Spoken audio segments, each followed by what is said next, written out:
नमस्कार बच्चों, आपका वीडियो में स्वागत है। बच्चों, हमने प्रीवियस वीडियो में जो वेव इक्वेशन थी वन डायमेंशनल, उसका डेरिवेशन देखा, जनरल सॉल्यूशन हमने फाइंड आउट किया। बच्चों, इस वीडियो में हम उस प्रॉब्लम पर बेस्ड, कौन सी problem?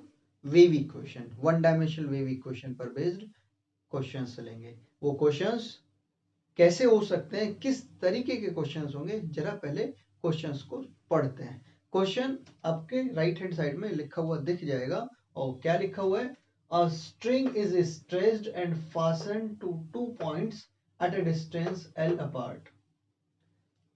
Motion is started by displacing the string in the form u is equals to a sin pi x over L, from which it is released at the time t is equal to 0, and we have to show that the displacement at any point x will be like a sin pi x over L into cos pi ct over L. बच्चों, जितना मैंने पढ़ा उसमें शायद ही आपको कोई बात पता चली होगी, तो मैं कहता हूं कि इसका एक एक वर्ड बड़ा कीमती है बच्चों, और वो कीमत क्या है, किस तरीके से हम क्वेश्चन सॉल्व करेंगे, आप इधर देखेंगे। बच्चों, पहले मैं आपको इस क्वेश्चन से पहले मैं यहाँ एक बात जरूर बोल दूं, कुछ बातें पहचान करने वाली भी होती हैं। आप जानते हैं स्ट्रिंग, अब आप स्ट्रिंग की बात करते हो तो कोई भी एक स्ट्रिंग है, मैं कहता हूं इस तरीके की कोई एक स्ट्रिंग है जो कि which is stretched and fastened, बंधी हुई है और तनी हुई है। मीन्स उसमें कोई भी ऐसा झोल नहीं है कि वो इस फॉर्म में आप देखेंगे ऐसा कुछ बना हुआ हो, बिल्कुल स्ट्रेट है वो, और इन 2 पॉइंट्स पर बंधी हुई है। अब बच्चों, स्ट्रिंग को क्या किया गया है, उनकी जो डिस्टेंस है, जो बंधे हुए हैं जहां पर एंड्स है उनके, वो डिस्टेंस L है। मीन्स ये यदि 0 से हम काउंट करें तो यहाँ आके L है।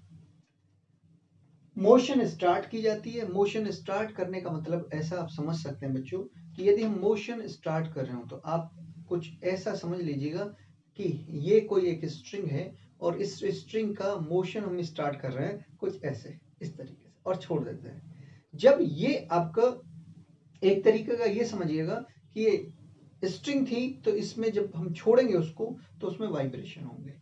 छोड़ने की बात है कि वो हमने शेप कितनी ली, जब हम इसको पकड़ रहे थे, आप ऐसे समझिएगा कि यदि हम इसको ऐसे पकड़ रहे थे और इसे ऐसे छोड़ रहे हैं जब हम, तो इसकी ये शेप जो बन रही है, जैसे को हमने उठाया है, वो शेप कुछ ऐसी थी, a sin pi x over L, और फिर उसको छोड़ दिया तो वाइब्रेशन स्टार्ट हो गई, मीन्स वेव बनने लगी। तो इससे क्या पता चला बच्चों कि ये वेव इक्वेशन का क्वेश्चन है। तो जहां स्ट्रिंग वर्ड आ जाए उससे आप बिल्कुल एकदम से समझ लीजिएगा कि ये वेव इक्वेशन वन डायमेंशन का क्वेश्चन है हमारा।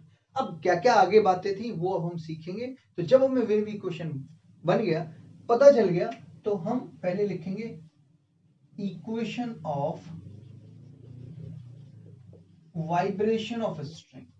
जो उसके वाइब्रेशन होंगे उसका इक्वेशन हमारे पास बच्चों होता है, यदि आपको याद है अच्छी बात है, नहीं तो मैं फिर से आपके लिए लिखता हूं, del two you over del t2 is equals to c square del two you over del x2। ये हमारे पास इक्वेशंस रहा करती थी, जहां पर आपका u, ये बातें बड़ी ध्यान रखने की है, डिस्प्लेसमेंट, डिफ्लेक्शन भी बोल सकते हो आप, एंड x एनी पोजीशन, ये पोजीशन है, और t आपका टाइम है। बच्चों, ये वीडियो थोड़ी बड़ी होगी, आपको पेशेंस रखना होगा और इसमें सीखना होगा, लेकिन मेरी गारंटी है कि यदि आपने इस क्वेश्चन को सीखने के लिए टाइम दे दिया यहाँ पर, तो डेफिनेटली आगे आने वाले क्वेश्चंस आपके लिए कुछ भी नहीं है। इसमें भले ही टाइम लग रहा हो, लेकिन आने वाले क्वेश्चंस फटाफट फटाफट आपसे होते रहेंगे। तो थोड़ा पेशेंस की जरूरत पड़ेगी इसमें, वो आप रखेंगे। ओके, तो बच्चों ये था। अब मैं आपको वहां जो हमने लास्ट वीडियो में लिया था कि लेट करते हैं u is equals to xt be a solution of given equation 1। ये इक्वेशन 1 है, इसका सॉल्यूशन लेते हैं। और बच्चों, यदि del u over del t लेते हैं हम, तो एक्स टी डैश होता, और del two you over del t2 लेते तो वो एक्स टी डबल डैश होता। इसी बिहाफ पर ऐसे ही del two you over del X two X double dash T होगा। इन दोनों वैल्यूज को हम उठा करके इक्वेशन 1 में पुट करते हैं, तो इससे क्या आता है, x T double dash is equals to c square x double dash T variables को सेपरेट करने के लिए हमें क्या करना होगा, डिवाइड करते हैं एक्स टी से, तो x T double dash over x T is equals to c square x double dash T over x T, divide करें तो it will be T double dash over T is equals to c square x double dash over x. जो previous video में हम work कर रहे थे इसके derivation, वो डेरिवेशन हमें सारा लाना होगा। अब यहां पर ऐसे लिखेंगे x double dash over x equals to c square, not c square, 1 over c square t double dash over t। हम ऐसे समझिए कि ये जो c स्क्वायर है वो t के पास लेके आए हैं, ऐसे ये समझ लीजिए बच्चों। ये दोनों वैल्यूज इक्वल हैं, इसको हम किसी एक कांस्टेंट के इक्वल रखेंगे, और वो कांस्टेंट हम k रखते थे। पर बच्चों यहाँ पर जो k कांस्टेंट है, ना तो प्रीवियस वीडियो में हमने डिस्कस किया था, जीरो भी लिया था, नेगेटिव भी लिया था, पॉजिटिव भी लिया था, पर बच्चों जो रिजल्ट आया था वो नेगेटिव वैल्यूज के लिए आया था, जो बेस्ट रिजल्ट था, और वो था ओ माइनस पी स्क्वायर। याद आ गया होगा आपको यदि आपने प्रीवियस वीडियो देखी है तो। और मेरी रिक्वेस्ट है, ये क्वेश्चन तभी पॉसिबल है यदि आपने प्रीवियस वीडियो देखी है, तो मेरी रिक्वेस्ट है यदि नहीं देखी है तो इसे छोड़िए और उस वीडियो को देखिएगा, फिर आप यहाँ आइएगा, बहुत अच्छे से समझ आने वाला है। सो यहाँ पर x double dash over x equals to minus p square होगा। So x double dash plus p square x equal to 0। बच्चों इसकी auxiliary equation m square plus p square equals to 0। ये शॉर्टकट मैं इसलिए करे जा रहा हूँ क्योंकि आपने प्रीवियस वीडियो देख लिए, ऐसा मैं मानते हुए ये बता रहा हूँ। सो m equals two plus minus P I, और बच्चों यहाँ पर जो पर्टिकुलर इंटीग्रल है वो तो 0 होगा क्योंकि राइट हैंड साइड 0 है, बट यहां पर CF यदि निकालेंगे तो CF ही इस कैपिटल X की वैल्यू होगी। तो C1 cos px plus C2 sin px, ये x होगा। अब इसके लिए आते हैं, and 1 over c square t double dash over t is equals to minus p square, और we can say t double dash, ये सब इधर जाएंगे, माइनस का प्लस होगा इधर आके, this one equals to 0, and auxiliary equation फिर से इसके लिए सॉल्व करेंगे बच्चों, ये आएगा, और the value of m should be plus minus cpi, और कैपिटल T की वैल्यू डायरेक्ट निकालना क्योंकि पर्टिकुलर इंटीग्रल 0 है, इस वजह से CF ही T की वैल्यू होगी। C1 cos किसके रेस्पेक्ट में हो रहा था, T के, वो भी स्मॉल t क्योंकि कैपिटल T के अंदर स्मॉल t है। तो C1 cos CPT plus C2 sin CPT, ये बच्चों हमारे पास T आ गया। हेंस जो हमारे पास जनरल सॉल्यूशन होगा u किसका फंक्शन था, स्मॉल xt का, वो हमने सॉल्यूशन एज्यूम किया था कैपिटल xt। तो capital X is C1 cos px plus C2 sin px, ये होगा, and C3 cos CPT plus C4 sin CPT। बच्चों इतना वर्क आपको अभी हर एक क्वेश्चन में करना है, क्योंकि वे भी क्वेश्चन का उसका जनरल सॉल्यूशन फाइंड आउट करेंगे। तो 5-10 मिनट तो आपको इसी में ही लग गए, लेकिन आज लग रहे हैं, कल जब आप पढ़ोगे करोगे तो नहीं लगेंगे, 2 मिनट के अंदर हो जाएगा। तो ये हमने जनरल सॉल्यूशन निकाला जिसको हम कल भी कर चुके थे।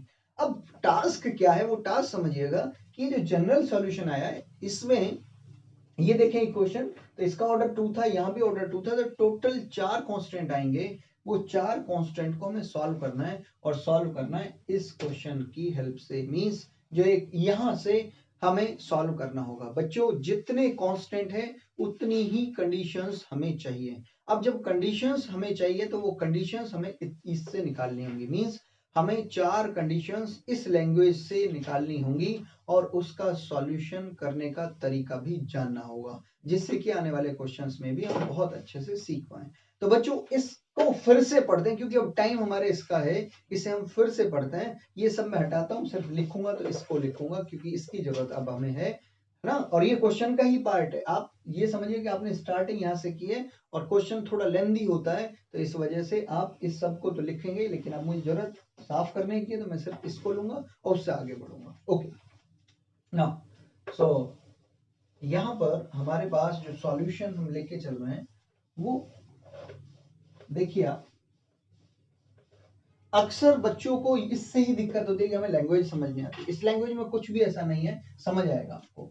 बच्चों सॉल्यूशन हमने लिया है, general solution uxt is c1 cos px plus c2 sin px, this one c3 cos cpt plus c4 sine CPT, ये वैल्यू आपकी होगी C1 cos px plus C2 sin px। ये अभी सॉल्यूशन हमने लिखा था। इसका नंबर रखना चाहो नंबर 3 नंबर 4 जो भी आपका मन करे वो आप रख सकते हो बच्चों। अब है क्या, ये देखिए यहां से मैं स्टार्ट कर रहा हूं, बात बताना चाह रहा हूं आपको कि कोई भी हमारे पास एक स्ट्रिंग है, मैं अभी यस, अब देखिए ये कोई हमारे पास एक स्ट्रिंग है जो A B points, these are 2 points A and B, इन पर बंधी हुई है और तनी हुई भी है बच्चों। अब यहां पर मैं आपसे एक बात पूछता हूं, इसने कहा string is stretched and fastened to 2 points. इनकी जो डिस्टेंस है, ये जो आप डिस्टेंस देख रहे हो, ये डिस्टेंस एल यूनिट है, this one, this is L unit. जो भी आपको ये डिस्टेंस दी है बच्चों, ये डिस्टेंस इन्होंने एल यूनिट दी है। अब क्वेश्चन यहां से इतना जो आपने पढ़ा, a string is stretched and fastened to 2 points at a distance L apart, इतने में आपने ये दिया, इतना आप समझ आया। लैंग्वेज कमोबेश हर एक क्वेश्चन में ऐसी ही चलनी है, सिर्फ एल की जगह क्या लिख सकता है वो, के लिख दे, एल की जगह 2 लिख दे, एल की जगह 1 लिख दे, इतना लिख दिया। ये तो आपका क्वेश्चन का इतना रहा। अब आगे क्या कह रहा है, motion is started by displacing, इसे बाद में देखेंगे। इससे क्या कोई हम कंडीशन ले सकते हैं, तो पहले उसे सीखिएगा कि इससे क्या कंडीशन निकलती है, समझिएगा कि हमें इस क्वेश्चन में से एक्सट्रैक्ट निकाल के यूज करना है। तो एक्सट्रैक्ट क्या है बच्चों, मैं आपसे पूछता हूं यहां से कि आपने जो ये देखा है इसमें से क्या कंडीशन बन सकती है, वो सुनिएगा बच्चों। जो डिस्प्लेसमेंट होता है वो डिस्प्लेसमेंट होता है UXT, you, displacement is you, मैंने पहले भी लिखा था। डिस्प्लेसमेंट आप जानते हैं, गुड, UXT होता है, means u is a function of x and t। अब क्वेश्चन मेरा ये है बच्चों, x जो बोला था मैंने, वो कहा था कोई भी पोजीशन, पोजीशन ऑन स्ट्रिंग। अब यहां से मैं पूछता हूं कि ये जो, यदि हमने ये कहेंगे ये फर्स्ट एंड है, ये लास्ट एंड है, तो फर्स्ट एंड पर पहले जो पूछा जा रहा है वो बताना, जब ये दोनों के दोनों एंड्स बंधे हुए हैं, क्या इन एंड्स पर कोई डिफ्लेक्शन या डिस्प्लेसमेंट या कोई मूवमेंट होगा, तो आपका आंसर होगा नो। और जब बोलते हैं कि नो, तो डिस्प्लेसमेंट इन दोनों पॉइंट्स पर कैसा है, 0। तो बच्चों ये दो कंडीशन हमें मिली कि UXT इस पॉइंट पर भी और इस पॉइंट पर भी 0 होगा। बट ये पोजीशन कौन सी थी, x की पोजीशन मींस इस स्ट्रिंग की पोजीशन बच्चों यहां पर 0 है, 0 मतलब स्टार्टिंग पॉइंट है ये, U0T0 है। अब यहां पर ये कितना डिस्टेंस कवर कर चुका है, L डिस्टेंस कवर करने के बाद, तो ये जो लेंथ है, जो x की पोजीशन यहां पर जो होने जा रही है वो L हो गई। तो दो कंडीशन आपको मिल गई हैं, इतनी बात से आपने उसको एक्सट्रैक्ट निकाला है, उसका क्या, U0T0 ULT0। इसका मतलब ये है displacement eight starting point 0, displacement eight ending point is 0। तो जो एंडिंग पॉइंट था वो L था और स्टार्टिंग पॉइंट था वो 0 था। होप आपको ये बात समझ आ गई होगी। कंडीशंस फाइंड आउट करना बच्चों, ऐसे ही हर एक क्वेश्चन से हमें पोस्टमार्टम करते हुए कंडीशंस निकालनी होंगी और उन्हें अप्लाई करते हुए C1 C2 C3 C4 ये सब सॉल्व करने होंगे। टफ टास्क है बट इजी भी है, ऐसा नहीं है कि इजी नहीं है। पहले क्वेश्चन में दिक्कतें रहती हैं, फिर आपको समझ आने लगता है। आइए बच्चों, नेक्स्ट क्या कहता है, motion is started by displacing the string into the form. अब डिस्प्लेसिंग द स्ट्रिंग, मैं इसको थोड़ा इधर लिख देता हूं। अब क्या किया गया कि कोई भी जो स्ट्रिंग है हमारे पास, उसको कोई एक फॉर्म दी गई है। मैं ऐसे ही एक जस्ट इंडिकेशन की फॉर्म में ये बता रहा हूं कि इस स्ट्रिंग को जो भी हम ये लें, यदि हम इसे लेते हैं ये स्ट्रिंग, यदि ये थी, तो इसको आप ऐसे समझिएगा कि ऐसे ये एक फॉर्म दे दी। वो जो ये उठाया गया है, इसको ये पकड़ा है कहीं से भी, किसी भी पॉइंट से, वो पोजीशन x बोल रहे हैं, वो पोजीशन x यहाँ भी हो सकती है, यहाँ भी, कहीं भी, वहां से। तो उसको जो शेप दी गई है, वो शेप दी गई है a sin pi x over l, ये शेप दी गई है उसको उठाने, और फिर छोड़ा जा रहा है। तो ये कह रहा है the motion is started by displacing the string into the form usual to a sin pi x over l, from which it is released at time t is equal to 0। Means time अभी count नहीं किया जा रहा है, तब उसको हम ऐसे फॉर्म देते हैं। इसका मतलब क्या है वो जरूर समझिएगा। उसने ये कहा कि यहां पर जो ये उठा रहा है, इस पोजीशन को बोल रहा है, तो u x t जो फॉर्म दी गई है, वो इसकी जो शेप है वो a sin pi x over l है बच्चों, ये दे रखी है। लेकिन t क्या रखा है इन्होंने, 0। from which it is released at time t equal to 0। बच्चों 3 कंडीशन आ गई हमारे पास, एक कंडीशन अभी भी बचती है। मैंने ये थोड़ी जल्दबाजी कर दी, मैंने इसको पहले लिख लिया, लेकिन इससे पहले ही मुझे एक बात बतानी थी, और वो क्या थी कि जब स्ट्रिंग, ये स्ट्रिंग ऐसे समझिए, जब ये स्ट्रिंग है और इसका कोई मोशन स्टार्ट नहीं हुआ है, कोई मोशन नहीं है, तो rate of change of velocity जो होगा हमारा वो कितना होगा, del you over del T means A, जो इनिशियल वेलोसिटी मींस, मैं आपसे पूछता हूं, आप ये देखिएगा कि rate of change of displacement की बात कर रहा था मैं, आपको ऐसे बोल रहा हूं कि मैं वेलोसिटी की बात कर रहा हूं कि वेलोसिटी जब वो मोशन बिल्कुल रेस्ट में है, स्ट्रिंग रेस्ट में है, तो ऐसे में आपका जो वेलोसिटी होगी या इनिशियल वेलोसिटी कैसी होगी, इनिशियल का मतलब है जब टाइम काउंट नहीं हो रहा है तब जो वेलोसिटी है वो 0 है। वो तो तब है जब आपने मोशन स्टार्ट कराई और मोशन स्टार्ट या स्ट्रिंग को वाइब्रेट करा रहे हैं और तब वो मोशन स्टार्ट हुई है, तब की बात नहीं कर रहे हैं हम, जब हम बात करें कि इनिशियल क्या होगी। तो बच्चों ये जो दो कंडीशंस हैं ये हमारी इनिशियल कंडीशंस हैं और ये जो दो हैं ये हमारी बाउंड्री कंडीशंस हैं। तो दो इनिशियल कंडीशंस से और दो बाउंड्री कंडीशंस को यूज करते हुए हम क्वेश्चन को सॉल्व करने जा रहे हैं। तो बच्चों अब हुआ क्या, फाइनली क्या हुआ, हमारे पास 4 कंडीशंस मिली। पहली कंडीशन ये कहती है, बच्चों ध्यान से समझने की जरूरत है कि u0t 0 है, पहला काम, मतलब स्टार्टिंग पॉइंट पर डिस्प्लेसमेंट 0 है। सेकेंड कंडीशन ये कहती है कि एंडिंग पॉइंट पर डिस्प्लेसमेंट 0 है। थर्ड कंडीशन ये कहती है कि इनिशियल वेलोसिटी, इसको पहले लेना होता है, initial velocity that is t equal to 0 पर ये वेलोसिटी 0 है। एंड फोर्थ आप देखें तो u क्या x, 0 मींस जब हमने टाइम को 0 लिया था, मींस काउंट नहीं किया था, मोशन जो हमने यहां लिया था from which it is released at time t equal to 0 पर, ये जो फॉर्म दी गई थी वो थी a sin pi x over l। तो बच्चों ये 4 कंडीशंस हैं और हमारे पास ये 4 अननोन्स हैं। ये टास्क है हमारा कि इस टास्क को पूरा करना है, C1 C2 C3 C4 solve करना है। बच्चों ये जितना अब आसान दिखने लगा है इतना भी है नहीं, अभी हमें इसको आसान बनाना होगा। आइए फर्स्ट कंडीशन से किसी एक कांस्टेंट को सॉल्व करने की कोशिश करते हैं।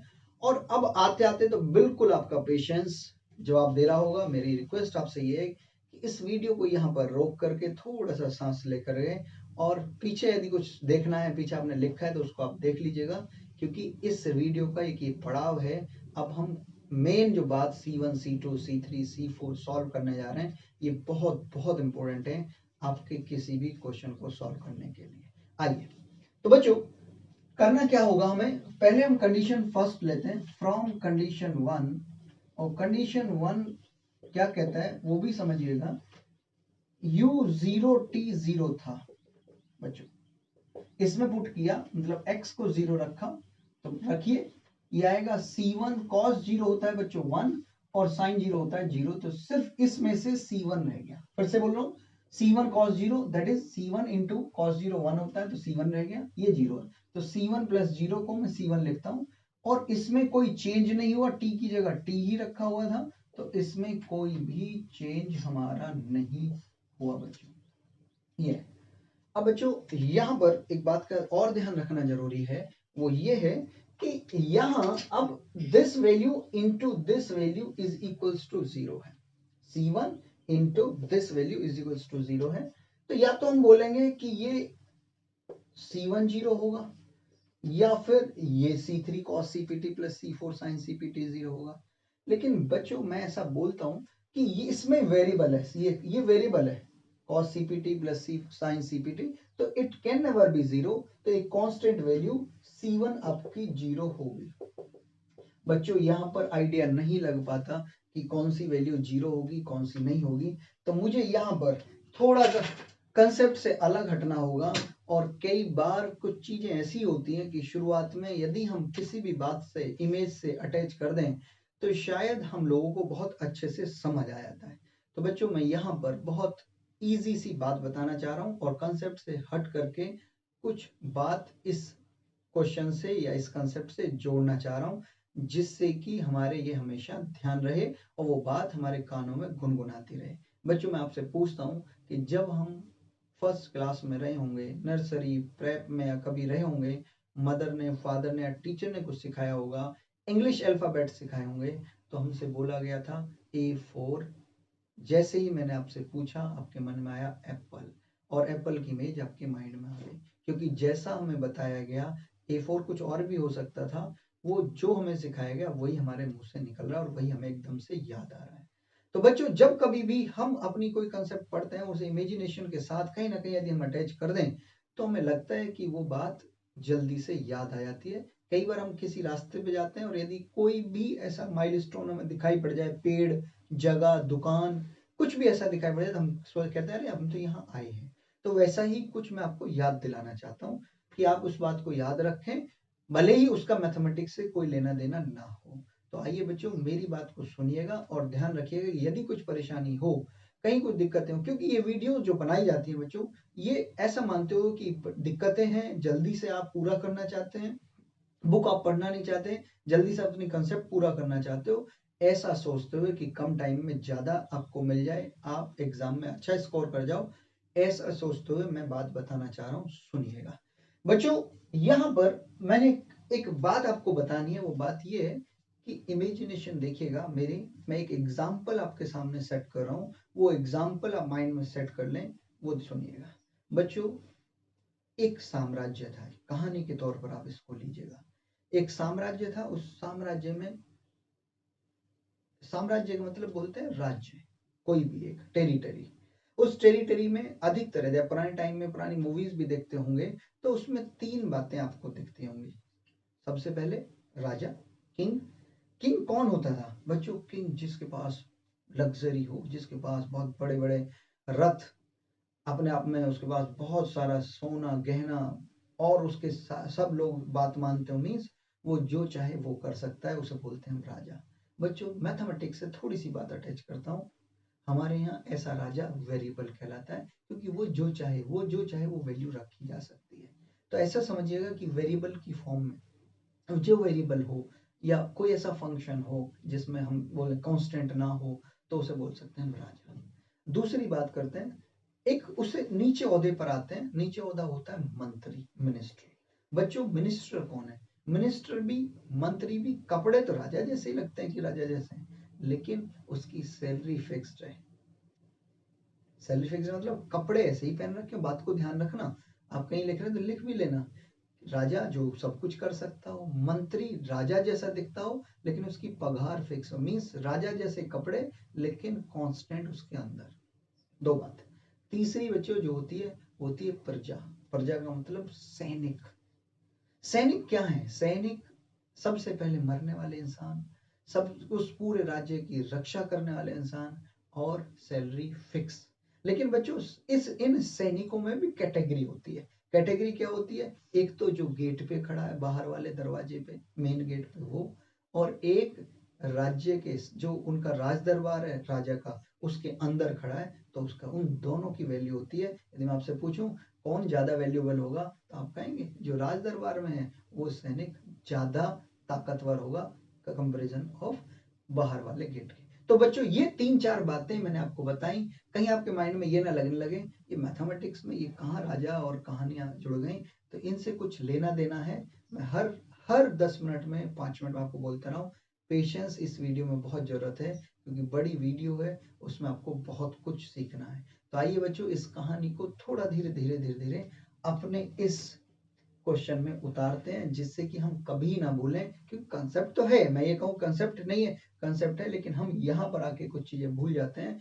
उन बच्चों के लिए खासकर जिन्हें ये दिक्कत आ रही हो कि इनमें कौन C1 जीरो होगा या क्या जीरो, क्या लेने जा रहे हैं, हमें तो कुछ नहीं पता चल रहा, वो आइए सीखते हैं। बच्चों मैं ये कहता हूं, यहां पर आप यदि ध्यान से देखें तो मैं ये कहता हूं कि अपने आप में ये C1 कांस्टेंट है, लेकिन हमारी कहानी के अकॉर्डिंग वो सैनिक है। बच्चों ये जो आप ध्यान दे रहे हो, ये आपके पास जो कॉस और साइन वाली वर्ड्स देख रहे हैं, ये टी आपका वेरिएबल है, और टी वेरिएबल होने का मतलब ये राजा है या राजा का राज दरबार है। बच्चों इसके अंदर भी C3 और C4 ये भी आपके पास सैनिक है, लेकिन ये इनके साथ है, मतलब राजा के साथ है, राज दरबार में। अब बच्चों ये समझिएगा कि एक्चुअल में ये टोटल ऐसे समझिए वेरिएबल से बना हुआ है, तो ये तो एक तरीके से राजा है। बात को समझिए, बहुत नॉर्मली अदर वे में मत लेना। और ये आपका कांस्टेंट है। तो मैं पूछता हूँ कि ये सैनिक है और ये राजा है, एक तरीके से समझिए। तो सैनिक और राजा में से किसी को मरना, किसी को मरना मतलब a into b is equal to 0 होना है। तो मैं पूछता हूँ इस सैनिक में से और राजा में से यदि किसी को मरना हो तो कौन मरेगा? तो आपके मन में सैनिक ही मरेगा। और सैनिक कौन सा है? ये बाहर गेट पे खड़ा हुआ, C1 इज इक्वल टू 0। ये तो बात रही कहानी के आकार की, जिससे कि हम ना भूलें। लेकिन मैं आपसे बोलता हूँ कि सिंपल सी एक बात है, ये वेरिएबल है, ये कांस्टेंट है, constant variable, so constant will be 0। Variable कैसे 0 हो सकता है? तो C1 0 आ गया। अब बच्चों इस ये राज दरबार था, ये पूरा का पूरा हमारा राज दरबार है, जिसमें या राज्य समझ लीजिए, नॉट राज दरबार, ये पूरा का पूरा राज्य है, जिसमें प्रजा राजा सब कुछ इसी में है, जो दिखे ना भले। तो इसमें C1, जो C1 कौन था आपका, ये समझिएगा कि जो सैनिक था वो मर चुका, मतलब एक कांस्टेंट वैल्यू हम निकाल चुके हैं। हमें निकालने थे C1 C2 C3 C4, C1 निकल चुका है। ऐसे में जो UXT, ये C1 0 आया, तो जो UXT बचेगा, क्योंकि C1 आ चुका है 0, तब क्या बचा? C2 sin PX, C3 cos CPT plus C4 sin CPT। बच्चों ये आपके पास UXT बचा, ये नंबर 4 मींस C1 अब हम सॉल्व कर चुके हैं। अब हमारा टास्क है 3 वैल्यू सॉल्व करना, C2 C3 C4। अब बच्चों नेक्स्ट वैल्यू पर आते हैं। वो जो नेक्स्ट वैल्यू है वो भी हमें इससे मिलने जा रही है। एक कंडीशन हमारी पूरी नाउ। अब मैं यहां पर लिखता हूं बच्चों ULT is equals to Z। ULT means अब x की जगह L पुट करना है, तो C2 sin PL C3 cos CPT plus C4 sin CPT, ये वैल्यू बच्चों आ गई। अब फिर वही हम वापस कहानी पाते हैं। कहानी पाने का मतलब ये, यहां पर 3 वैल्यूज हैं, A, this is B and this is total C। A into B into C is equal to 0 है, तो at least one of them will be 0। अब हम ये कहते हैं कि C2 0 होगा, ये 0 होगा, ये 0 होगा। यहां आके परेशान होने लगते हो। यहां पे दिक्कत नहीं आती, दिक्कत आती है यहाँ पे। तो बच्चों जो मैं बात बताना चाह रहा हूँ वो जरूर सुनिएगा। मैं कहानी से भी जोड़ता हूँ और उससे मैथमेटिक्स से भी जोड़ूंगा। सुनिए, इनमें तीनों में से किसी को 0 होना है। मैं आपको कहानी से बड़ी सिंपल सी बात बताना चाहता हूँ। वो कहा सिंपल सी बात है क्या बच्चों? ये तो अपने आप में एक राजा ही है या राज दरबार है, ऐसे समझ लीजिएगा, क्योंकि इसमें आपका वेरिएबल आया हुआ है।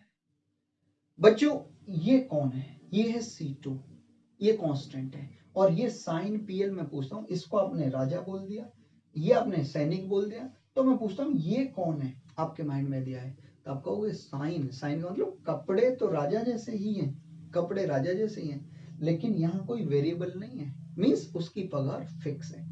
तो समझिए ये कांस्टेंट है, सैनिक, मंत्री और राजा। अब मैं आपसे यदि पूछूं कि सैनिक, मंत्री और राजा में से किसी को हमें मारना हो, किसी को मरना हो, तो उनमें सबसे पहले किसकी बलि दी जानी है, ये समझिएगा। तो आप कहोगे सर सैनिक ही मरेगा। और बच्चों हमने बहुत सारी मूवीज देख रखी हैं, ऐसी मूवीज कि जिसमें सैनिक अपने आप में एक नायक होता है। नायक का मतलब यदि वो मर जाए तो प्रजा में एक तरीके से हलचल मच जाएगी, विद्रोह हो जाएगा। ऐसा C2 है। क्यों ऐसा क्यों है? ये सब बातें कहां से आ रही है? मैथमेटिक्स पे आते हैं। हमने कहा कि C2 यदि 0 लेके आ गए, तो यदि हमने C2 0 रखा, तो बच्चों जो ये UXT है, इसमें जब हम C2 को 0 रखेंगे तो पूरा का पूरा आंसर 0 हो जाएगा। कहने का मतलब राज्य ही खत्म। मतलब ये इंडिकेशन दे रहा है C2 can never be 0। C2 0 नहीं हो सकता। ये सैनिक मत मारो, यदि सैनिक मारा तो राज्य पे आपत्ति आ जाएगी, पूरी की पूरी विपत्ति आ जाएगी, सोच लो। तो ऐसे में C2 तो 0 हो नहीं सकता। तो बच्चों ये C2 तो हमने कहा ये बहुत ताकतवर सैनिक है, C2 can never be 0। Mathematics भी बताया मैंने क्यों नहीं होगा। यदि C2 0 हो गया तो सॉल्यूशन 0 हो जाएगा, विच इज नॉट पॉसिबल।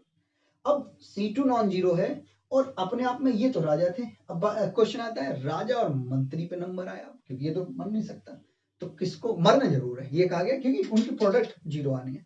तो इनमें से और इनमें से, तो राजा कैसे भाई? राजा तो एक तरीके से ताकत है उसकी। तो ऐसे में मंत्री जी का काम खत्म हो गया। अब मंत्री जी, दैट मीन्स मंत्री जी कौन है? Sine PL is equal to 0। मंत्री जी को खत्म कर दिया गया। बच्चों मैं इस कहानी को मैं थोड़ी देर के लिए स्टॉप करता हूँ, होल्ड करता हूँ और मैं मैथमेटिक्स पे आता हूँ। Sine PL is equal to 0 put किया है बच्चों। साइन की वैल्यू एन पाई पे 0 होती है, तो हमने 0 को, ये जो 0 था उसको equal to sine N pi लिख दिया। तो sine PL is equals to sine N pi है, तो बच्चों P L is equals to N pi आया और the value of P is N pi over L. तो पी की value N pi over L आ गई। अब इस p की वैल्यू से क्या लेना देना है, आइए मैं फिर यहां से, ये दो कंडीशंस हो चुके हैं, तीसरी इसको, इन दोनों को भी लूंगा। जगह कम है, बातें ज्यादा बतानी है, तो मैं ये सब क्लीन करता हूँ। स्क्रीनशॉट लेना है, लिखना आप लिख लीजिएगा मुझे रोक करके, लेकिन बात सुनिएगा। p की value N pi upon l है। मैं यहां से, ये यूज्ड है, ये भी यूज हो चुके हैं, मैं यहाँ इतना क्लीन करता हूँ बच्चों। अब इस मंत्री के मरने से क्या फर्क पड़ा राज्य में, आइए वो सुनिए बच्चों। किसी भी, जब राज्य का मंत्री मरा है तो कहीं ना कहीं राजा को जवाब तो देना पड़ेगा कि क्यों मरा, क्या बात थी। तो वो मैथमेटिक्स से कैसे मैं अटैच कर रहा हूं वो सुनिएगा। ये था u x t is equal to c2, ऐसे ही था साइन पी एक्स, पी की जगह रखा गया n पाई, वो value over l into x, c3 cos n पाई c3 over l plus c4 sine n पाई c3 ओवर l, ये वैल्यू बच्चों c2 साइन n पाई x ओवर l, या x मैं यहां ले लेता हूं, दिस वन और दिस। बच्चों है क्या, कहानी में वापस आता हूं। वैसे तो यहां से हमने क्या किया, जो p की वैल्यू आई वो उठा करके इक्वेशन 4 में रख दी। इक्वेशन 4 में ही क्यों रखी, क्योंकि यहीं से ही लेके आए थे हम, ये 4 में रख दी। ये इक्वेशन नंबर आप 5 ले सकते हो, लेकिन आइए लर्न कैसे करें, कैसे हमें काम देगा। कहानी में पहला काम ये था, C10 का मतलब ये था कि राजा और सैनिक में से मरना था, सैनिक मरा। सैनिक राजा और मंत्री में से यदि मरना था तो ये सैनिक बहुत मजबूत था, नहीं मरा। मंत्री मरा, मंत्री ये था। अब जनता पूछती है मंत्री जी क्यों मरे, तो अब राजा का जवाब सुनिएगा, क्योंकि कुछ बातें हमें कहानी की फॉर्म में याद करके, ध्यान करके अपने क्वेश्चन को सॉल्व करना है, ऐसा मानते हुए। तो क्या बोल रहे हैं राजा साहब का जो अपने आप में सेंटेंस था वो सुनिएगा और इंजॉय भी करिएगा, क्योंकि इसमें हंसी भी, ऐसा नहीं है। यहाँ पर राजा साहब क्या कह रहे हैं, जब जनता पूछते मंत्री जी कहाँ गए, तो बोलते हैं कि कुछ अज्ञात लोगों ने मंत्री जी का वध कर दिया, बट मंत्री जी मरे नहीं है, मंत्री जी हमारे राज्य के लिए शहीद हुए हैं, मंत्री जी हमारे लिए अमूल्य हैं। अब मंत्री जी ये थे, मंत्री जी का दाह संस्कार पूरे राजनीतिक या राजकीय सम्मान से करा जाएगा, और उनकी अस्थियां, अब अस्थियां कौन है बच्चों, उनकी अस्थियां, अस्थियां कौन है, जो हमने यहाँ पोस्टमार्टम करा है कि sine P L 0 is equal to sine N pi, तो P L is equal to N pi था, तो पी की value N pi over L, ये है बच्चों अस्थियां, जल जला के ये बचे पी इज इक्वल टू। उनकी अस्थियां से सम्मान राज दरबार में, ये राज दरबार है, इस राज दरबार में रखी जाएंगी। तो बच्चों जहां जहां आपका पी आ रहा था वहां वहां ये राज दरबार में रख दी गई मंत्री जी की। तो मंत्री जी का जो समापन हुआ ऐसे हुआ। तो बच्चों यहां पर कहानी थोड़ी फिर होल्ड होती है, क्योंकि अभी बचती है कहानी। इसके आगे जो मैं लेके चल रहा हूँ वो मैथमेटिक्स से आ रहा हूँ। तो पहला ये था कि C1 0 इसलिए हुआ क्योंकि यहाँ पर C1 इंटू कॉन्स्टेंट वो वेरिएबल था, तो C1 0 हुआ। यहाँ पर C2 0 नहीं हो सकता था, मैथमेटिक्स की परिभाषा में ये कह सकते थे कि सॉल्यूशन 0 होता हो जाता, जो कि पॉसिबल नहीं था। ये वेरिएबल था, सिर्फ बचा तो ये कांस्टेंट 0 होगा, और साइन पी एल 0 होता है तो is equal to sine N pi, तो पी की value N pi over L होगी, और वो वैल्यू उठा करके हमने यहाँ रख दी। बच्चों फिर वापस आते हैं हम, थर्ड कंडीशन जो मैंने यहां से साफ कर दी, तो थर्ड कंडीशन ये कहती थी फ्रॉम थर्ड कंडीशन सेज, हो सकता है आपको इससे ना दिखाई दे रहा हो, थर्ड कंडीशन ये कहती है del you over del t at t is equal to 0 पर 0 है, ये कंडीशन है हमारी। तो बच्चों मैं आपसे एक बात पूछता हूँ, मंत्री जो होते हैं वो योजनाएं बनाते हैं, पॉलिसीज बनाते हैं। अब मंत्री साहब चले गए तो कहीं ना कहीं उस राज्य पे उस बात का असर होगा। ये तो बात सेंटेंस रहा, कहानी का एक सेंटेंस। मैथमेटिक्स में आते हैं बच्चों, यदि डिफरेंशिएशन करें तो डिफरेंशिएशन एक्चुअल में डिके है, एक तरीके से रेट ऑफ चेंज है। तो अब हम ये कहते हैं कि इस राज्य में कुछ ना कुछ बदलाव आएंगे, वो बदलाव जो देखते हैं हम वो del you over del t की फॉर्म में देखते हैं। तो हम इसका डिफरेंशिएशन कर रहे हैं, और वो डिफरेंशिएशन सिर्फ और सिर्फ इसलिए कर रहे हैं क्योंकि हमारी जो थर्ड कंडीशन है वो यही है, del you over del T. तो first we find out del you over del T, ये C2 ऐसे ही, साइन n पाई x ओवर l ये ऐसे ही, और इसका differentiation -C3 sine n pi ct over l ये होगा, और into n pi c over l भी होगा, बट वो नहीं ले रहा मैं, बाद में लूंगा, plus C4 cos n pi ct over l ये रहा बच्चों, इनटू, मैं ये भी हटा देता हूं, into this is n pi c over l, इसका भी डिफरेंशिएशन इस वाले का, और इसके लिए भी, दोनों के लिए हमने कॉमन ले लिया। अब बच्चों करना क्या है, कंडीशन ये कहती है from third condition, third condition says del you over del t at t is equal to 0 को हमने 0 पुट किया, दिस वन। तो बच्चों जब del you over del t t is equal to 0 पर 0 पुट करते हैं तो ये क्या कहता है वो सुनिए, 0 इज इक्वल टू, यहां पे रखा हमने C2 ऐसे ही रहेगा बच्चों, साइन n पाई x ओवर l ऐसे ही रहेगा। अब यहां पर आपने साइन 0 रखा क्योंकि t को 0 पुट कर रहे हैं, इनिशियल कंडीशन आ रही है, साइन 0 0 होता है तो ये तो हुआ 0, और cos 0 1 होता है तो ये रह गया only C4 into n pi c over l बच्चों, ये था। अब और परेशानी स्टार्ट हो गई, मैं ये सब हटा देता हूं क्योंकि अब हमें इनकी जरूरत नहीं है, ये फोर्थ कंडीशन की जरूरत बनेगी, मैं आपसे पूछ लूंगा बच्चों। अब इसमें हमें ये और ये चार टर्म दे दी, इनमें से किसी एक को 0 देखना कि कौन सा 0 पॉसिबल है। तो बच्चों पहले मैथमेटिक्स, या फिर जैसा आप कहें, तो पहले आप ये समझ लीजिएगा कि C2 अपने आप में वो सैनिक है जो बहुत मजबूत था, आपको पता है C2 0 नहीं लिया था, तो ये अभी भी जिंदा है, तो ये तो 0 हो नहीं सकता बच्चों, ये तो 0 नहीं हो सकता, ये अपने आप में वेरिएबल है, वेरिएबल की फॉर्म बदल गई, अब x है, पहले t होता था, वेरिएबल है, समझिए कि अब राजा नहीं है, राजा का बेटा है, क्योंकि टाइम हो गया, टाइम होने के बाद ये राजा अपनी मौत मर गए, समझ लीजिए, और यहाँ पर ये वेरिएबल है, साइन मीन्स राजा का बेटा, वो भी एक राजा ही है, बट फंक्शन है इसमें x है, तो ये भी 0 नहीं हो सकता। अब बच्चों बचा C4, ये भी एक सैनिक था, और ये n pi c upon l भी था, इनमें से, तो इनकी बात है कि ये कौन कौन है, तो मैथमेटिक्स पे आ जाते हैं सब छोड़ करके। C2 0 नहीं हो सकता, सॉल्यूशन 0 होगा, इसलिए ये वेरिएबल है इसलिए नहीं हो सकता, तो दो तो खत्म हुए, इनमें से कोई एक 0 होगा, पहले इसके बारे में बात कर लेते हैं। n आप जानते हैं फिक्स है वैल्यू, कोई दिक्कत नहीं है, 1 2 3 4 5, तो it is not because natural number है। पाई 3.14, c कांस्टेंट आपको पता है which is given in that wave equation, तो ये सब नॉन जीरो, l फिक्स है, ये लेंथ है, तो ये भी, तो मींस ये रेशियो आपका 0 नहीं होने जा रहा, n pi c over l। अब जब n pi c over l 0 नहीं हो रहा तो आप क्या कहोगे, इसमें सिर्फ बचा, तो बचा कौन, C4 विल बी 0, ये वैल्यू 0 होगी।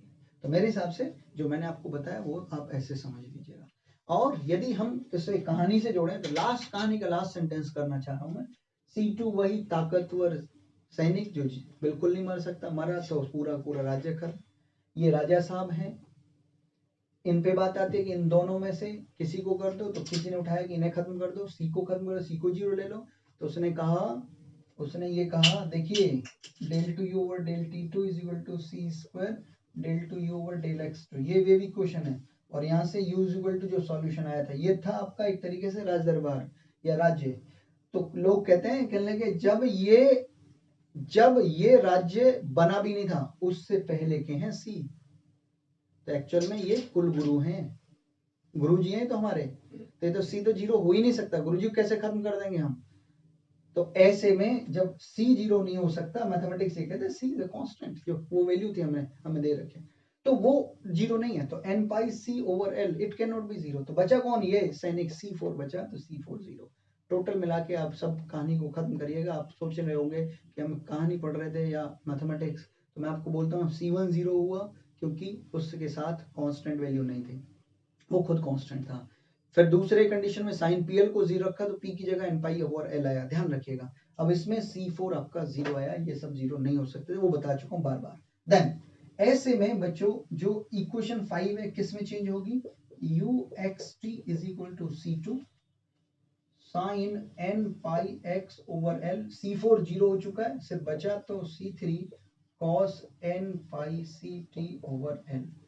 बच्चों C2 इंटू C3 यदि आप कहें तो इसे मैं a ले सकता हूं, a sine n pi x over l और ये cos n pi c t over l, ये वैल्यू आ गई uxt and this equation is known as equation number 6 बच्चों। लेकिन मैं ये अब हटाता हूं, ये सब हटा देता हूं, काम पूरा नहीं हुआ है। आप पूछ रहे होंगे ये वीडियो कब एंड होगी, तो इसके लिए बोलता हूँ कि लास्ट बचा है। लास्ट एक यहाँ सुनिएगा, आप कितनी बुक देख लेना, कुछ भी आप देख लेना, यहाँ आके दिक्कत जरूर आएगी। यहाँ पर एक्चुअल में जब भी आप कोई भी नोट्स या बुक्स देखोगे, ऑथर किसी को भी देखेंगे, यहाँ से डायरेक्ट ये लिखा होगा इन जनरल, एक वर्ड करके लिखा होगा इन जनरल, और यू एक्स टी ऐसे लिख के summation n equal to 1 to infinity, और नाम रख दिया होगा यहाँ बी एन या A N, sine N pi X over L and cos N pi C T over L, ऐसे कुछ। तो आप कहोगे ये बातें तो सब कुछ सेम है, यहाँ भी और यहाँ भी ये सेम है, लेकिन इस एक ही जगह ये बात क्यों लिखी गई? बच्चों अभी आपको method of separation of variables यदि आपने देखी हो, उनसे क्वेश्चन जब हम सॉल्व कर रहे थे, तो मैंने आपसे कहा था कि मैं आगे आने वाले वीडियोस में बातें जरूर बताऊंगा। वो दिन आज है, आज का दिन है, आज अब हम सीखते हैं कुछ बातें। सुनिए बच्चों, ये जो स्ट्रिंग थी, जो भैया जो हम डिस्कस कर रहे थे, वो अभी तक हम एक वाइब्रेशन का डिस्कस कर रहे थे, सिंगल वाइब्रेशन का। मींस ये जो था हमारा, यहाँ तो बहुत सारे होने जा रहे हैं इस तरीके से, ये तो वाइब्रेशंस होते ही रहेंगे, होते ही रहेंगे। आप समझिए कुछ ऐसे इस तरीके से ये होते ही रहेंगे हमारे पास। अब जब ये होते रहेंगे तो इन्होंने ये कहा है कि ये तो सिंगल का था, यदि ऐसे बहुत सारे हों तो वो टोटल डिस्प्लेसमेंट कितना होगा, उसके लिए हमने हर एक के लिए, पहले के लिए b1, दूसरे के लिए दूसरा भी ऐसे ही बनेगा इसी शेप में, फिर b2, फिर तीसरा b3, चौथा b4, b5, तो ऐसा करने के लिए उन सभी का हमने समेशन ले लिया है। इस वजह से ये सब बातें अंडरस्टूड रखी जाती हैं और इन जनरल लिख दिया जाता है। लिखेंगे आप भी यही बातें, लेकिन आपके माइंड में सेट होनी चाहिए ये समेशन क्यों लिया है। तो वो उन सभी जो भी हमारे पास डिस्प्लेसमेंट थे, अब वेव्स थी, वाइब्रेशंस हो रहे थे, ये सिंगल के लिए फाइंड आउट कर रहे थे, उसकी शेप देख रहे थे, होंगे पता नहीं कितने सारे, तो उन सभी के लिए हमने समेशन ले लिया। ओके बच्चों, अब कोई टास्क नहीं बचा, सिर्फ टास्क बचा ये बी एन अननोन है। इसका नाम मैंने बी एन ही क्यों रखा है, ये आने वाले वीडियोस में मैं आपसे डिस्कस करूंगा कि हमने बी एन क्यों रखा है। ओके बच्चों, अब लास्ट कंडीशन चलते हैं। फ्रॉम कंडीशन 4, इससे 3 वैल्यूज हम निकाल चुके हैं और 3 ही कंडीशन यूटिलाइज करनी है। अब कंडीशन 4 कहती है कि u x, 0 is given a sin pi x over l, ये गिवन है बच्चों, is equals to summation 1 to infinity bn sin n pi x over l, this is and cos of n pi ct over l, ये आप लिखेंगे। ऐसे में ux0 ये आया। अब बच्चों यहां से बस लास्ट के 2 मिनट बचते हैं, a sin pi x over l ये गिवन ही है। ओके यहां से इज इक्वल्स टू, इसे हम ओपन करते हैं, तो n को 1 रखेंगे तो b1 आएगा sin pi x over l, और यहाँ पर cos pi ct over l होगा, प्लस b2 क्या वैल्यू आएगी sin 2 pi x over l and cos 2 pi ct over l, ये वैल्यू बच्चों आएगी, एंड सो ऑन, ये आगे भी आएगा, ऐसा नहीं आगे नहीं आएगा। अब जगह फिर कम हो गई, तो मैं यहां आता हूं वापस। कई बार ये जो है साफ हुआ है बोर्ड इस वीडियो में, तो जरूर कहीं ना कहीं आपको लग रहा होगा, बट मैं ऐसा मानता हूं कि आप में पेशेंस है, उसे आप यूटिलाइज कर रहे हो। बच्चों लास्ट वर्ड जो मैं बोल रहा हूं वो सुनिए, ये a sin pi x over l है, इधर b1 sin pi x over l है, तो मैं कंपेयरिंग करता हूं, वो समझिएगा कि कंपेयरिंग करने, यहां से हम कंपेयरिंग करते हैं, तो on comparing the value of b1, क्योंकि इतनी वैल्यू ये और ये सेम है, यदि कंपेयर करें तो b1 a है। बच्चों sin 2 pi x over l कहीं है ही नहीं इधर। अब ये देखें, मेरे से एक गलती यहां पर हुई, जब हम ux, 0 रख रहे थे तो t को 0 पुट करेंगे तो cos 0 1 होगा, ये आएगा ही नहीं, cos 0 1, तो ये टर्म हमारी हट चुकी होगी, ये मैं गलत कर रहा था, तो इसके लिए सॉरी। यहाँ पर तो cos 0 तो 1 हो चुका होगा, ये कंडीशन है। तो बच्चों इसको हम इससे कंपेयर करें तो b1 a आया, यदि हम यहाँ देखें तो sin 2 pi x over l का है ही नहीं, तो ऐसे में जो b2 हुआ और 0 हुआ, B3 हुआ वो 0 हुआ और Bn भी 0 हो गया जब n 2 से स्टार्ट होता हो। ओके बच्चों, अब फाइनली जो इस इक्वेशन का नाम नंबर 7 है। अब बच्चों मैं एक बात और बता दूं, जब सिर्फ हमें इसमें 1 के लिए b इक्वल टू 1 के लिए ही रखना है तो देन uxt ये फाइनल आंसर है। uxt क्या होगा, b1 इज a, ये n के लिए हो रहा है sin pi x over l this is, और cos पाई ct ओवर l। अब आपके माइंड में एक क्वेश्चन और उठ रहा होगा, हमें पता ही नहीं चल रहा वैल्यू कहाँ रखनी है। बच्चों जिसे मैं बॉक्स में बंद करता चल रहा हूँ उसका ध्यान रखना है। यहाँ पर जो वैल्यू आई है वो b1 आया है और लेस 0 है, तो रखेंगे कहाँ, आपसे कुछ पूछे, हाँ ये तो कंडीशन यूटिलाइज करी थी। अरे जो मेन इक्वेशन उसमें रखना है, जो हमें पता है कि जिसमें हमें bn सॉल्व करना था, हमने bn सॉल्व करा है तो इसी में तो रखेंगे। तो bn सॉल्व करने में bn 0 है, बस सिर्फ किसके लिए नहीं है, b1 के लिए नहीं, तो b1 की वैल्यू हमने रखी। तो जब n इक्वल टू 1 के लिए तो ये भी टर्म sin पाई x ओवर l होगी और ये cos पाई ct ओवर l होगी। बच्चों आप देखिएगा यही हमें सॉल्व करना था, यही शो करना था। बहुत लंबा सफर रहा, बड़ी गहरी सांस ली होगी आपने। चलो फाइनली खत्म तो हुई ये वीडियो। ओके तो बच्चों ऐसा था क्वेश्चन, मैं इसको बहुत जल्दी से समराइज कर देता हूँ नहीं तो परेशानी रहेगी। हमारे पास वेव इक्वेशन जहाँ स्ट्रिंग वर्ड आया तो wave equation one dimension del t over del t2 is equal to c square del t over del x2 first, उसका general solution u is equal to c1 cos px plus c2 sin px, C3 cos CPT plus C4 sin CPT, ये आपके mind में set होना चाहिए। अब चार क्या है हमारे पास कांस्टेंट्स है, उन्हें सॉल्व करने के लिए चार कंडीशन चाहिए। ये कुछ कहता है, पहली लाइन कहती है कि उसके जो एंड पॉइंट्स हैं ये जीरो हैं, तो डिस्प्लेसमेंट जीरो है, तो u0 t0 ult 0। जब ये रेस्ट में है तो इनिशियल वेलोसिटी भी जीरो, ये बात इसने ही कह दी। चौथी जो हम इसे उठा करके और छोड़ने वाले हैं वो कंडीशन ये है, कब छोड़ेंगे, जब t इक्वल टू 0 था, तो ux, 0। बच्चों लास्ट लाइन जो मैं जो जोड़ना महसूस करूंगा, ये जो इक्वेशन नंबर 7 है यहां तक हर कुछ ऐसे क्वेश्चंस में आना है। और 7th इक्वेशन का मतलब यदि 10 नंबर का क्वेश्चन है तो 7 नंबर पक्के हैं। ये तो आप हर एक क्वेश्चन के लिए तैयार है ना। सिर्फ बदलाव आएगा तो इस लेंथ में बदलाव आएगा, बाकी कहीं कोई बदलाव नहीं आना। तो मैं ऐसा कहता हूं कि आप इस वीडियो को देखने के बाद इसी क्वेश्चन को कम से कम यहां तक तो 2-2 3-3 बार सॉल्व कर जाओ, क्योंकि नेक्स्ट आने वाली वीडियोस में आपको बहुत आसान लगने वाला है। जितनी बड़ी ये वीडियो है उसके हाफ में ही हमारे 2 क्वेश्चन हो जाएंगे, क्योंकि आप इसे सीख चुके होंगे। तो बच्चों आपने पेशेंस रखा, आपने सीखा, इसके लिए बहुत बहुत धन्यवाद।